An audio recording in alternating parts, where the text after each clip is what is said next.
en Ewaza ou en Tachiwaza, si on dit maté, c'est qu'on a une bonne raison de le faire.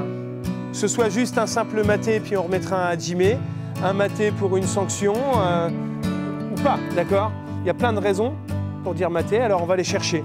Ok, on se met par 3, on y va?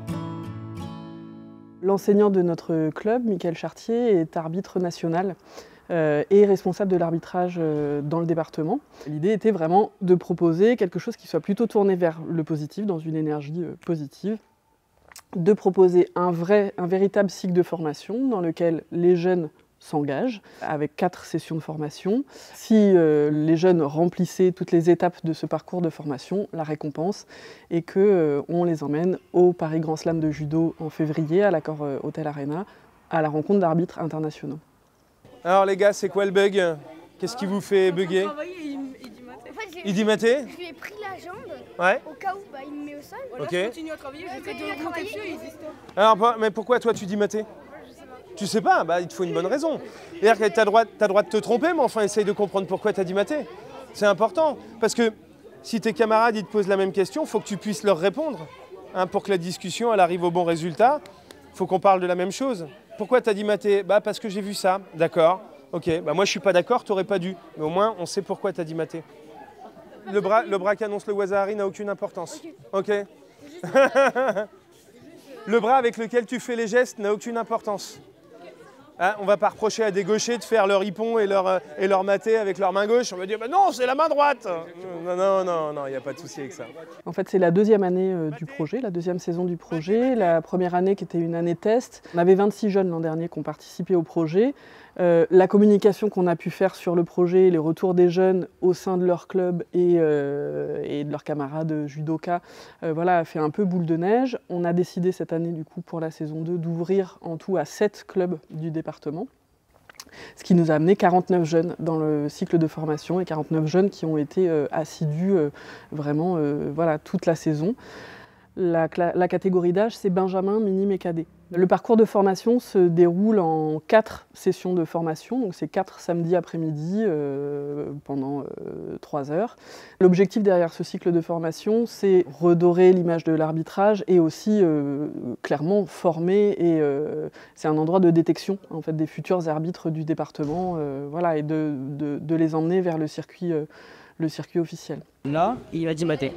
Ah bah là, oui, effectivement. T'as dit maté? Ouais, ça arrive. Toi, t'as dit maté? J'ai maté. Alors, il y a un petit côté piégeux. Si toi, tu es en train de faire l'exercice, tu es dans le jus, d'accord? Si l'arbitre, il dit waza-hari, que toi, tu as entendu maté, en principe, le commissaire sportif, il a vu le geste en plus.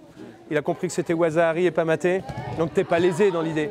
Puis si jamais il se rate, alors s'il dit maté, bah, on est un peu embêté. D'où l'idée de ne pas dire maté trop vite. Si vous voulez bien voir et bien comprendre le combat, il faut que vous soyez placé au bon endroit.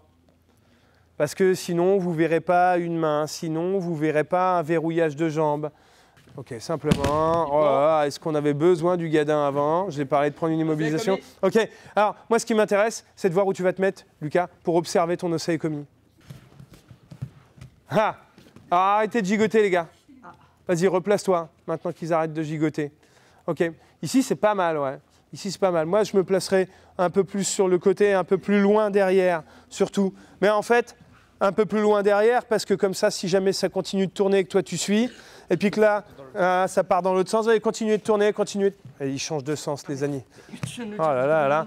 Ok, et Merlin, tu pontes et tu fais basculer par-dessus toi. Ouais. Ah, j'ai pas réussi à bouger Lucas à temps, mais vu ce que vient de faire Merlin, si Lucas il avait été trop près, il l'aurait pris dans les pieds. C'est commis. D'accord? Et vous voulez pas de ça? Ok. Comme je vous le disais, oui, du côté des têtes, parce que quand vous êtes du côté des têtes, en étant grand, tu vois tes yeux, ils voient les 2 jambes, ils voient le bras droit, le bras gauche, là ils voient les 2 mains, ils voient les 2 jambes. En fait, tu vois tout ce que tu veux là. Si ça peut inspirer d'autres départements ou ligues pour mettre des actions comme ça en place, ce serait assez formidable. On se dit qu'en fait c'est de toute façon une problématique qui est rencontrée dans absolument tous les sports, la question de l'arbitrage, donc potentiellement voilà, ça pourrait aussi être dans le foot, dans le volley ou d'autres sports. Vous vous mettez dans son angle de vision, si vous pouvez le faire, vous vous mettez devant lui, main au visage, Shido, d'accord? Et si les commissaires ne comprennent pas, vous montrez le côté du Shido, d'accord? On n'arrête pas le combat. Non, bah non, bah non, bah non. Bah non, parce que tu vas pas couper l'osaïkomi. T'imagines? Sinon, pour sortir d'un osaïkomi, on va plus se poser de questions. Hop, une petite main au visage. Merci, au revoir, on repart debout, tu vas voir, je vais m'occuper de toi debout. Faut attendre de voir ce qui va se passer. Toi, si tu le dis trop vite, c'est que tu comprends pas ce qui se passe. Hein, tu les as vus dérouler, tu t'es dit, ah, mais non, pas osaïkomi. Ah, bah si.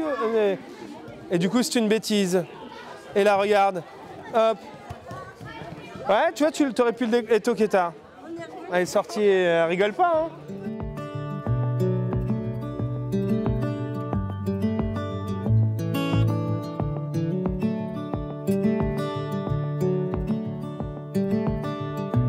Alors, on peut le faire même un petit peu différemment. Regarde, tu vois, Léo, regarde, je vais mettre ma main assez loin derrière. Puis là, tu vois, je vais appuyer un peu, puis toi, tu passes ta tête en dessous et tu te relèves de l'autre. Relève-toi là. Ouais, de ce côté-là. Là, voilà, ça. Ça y est. Tu t'es relevé à l'envers. Hein, maintenant, je suis en garde croisée. Lui, vous vous rappelez de cette règle? S'il fait ça, qu'il passe sa tête, il faut qu'il m'attaque tout de suite. Ah, s'il m'attaque tout de suite, il a le droit. Mais il doit m'attaquer tout de suite. S'il ne m'attaque pas tout de suite, Il y a maté. il y a maté. Ok, vas-y, fais la séquence. Qu'est-ce que tu fais?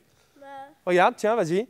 Ok, Léo, il vient de faire son passage de tête. Ok, t'as dit maté. Ok, maté. Et ah, maté, vas-y, refais. Maté. Oh, ah, un beau maté bien propre là. Tu fais quoi? Ah, bah dis, c'est qui le patron? Alors, ok, maté. Il a passé la tête. C'est quoi, si tu veux le sanctionner, le geste? Ouais. Ok, ça me va. Et Shido, d'accord?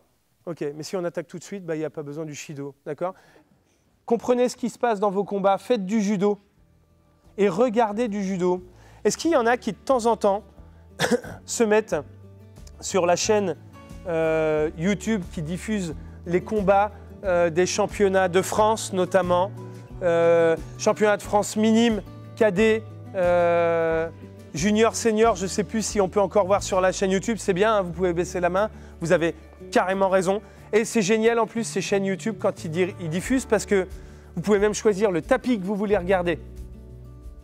La suite du projet, en fait, c'est une ouverture à tous les clubs du département parce que voilà, on n'a pas envie de se priver de ça et de pouvoir vraiment cranter un peu sur le niveau de la formation pour les minimes et les cadets. Vraiment en direction du circuit officiel et de conserver toute la dynamique aussi de détection sur les benjamins sur lesquels il y a une animation et le lien avec la compétition aussi qui est fait avec eux.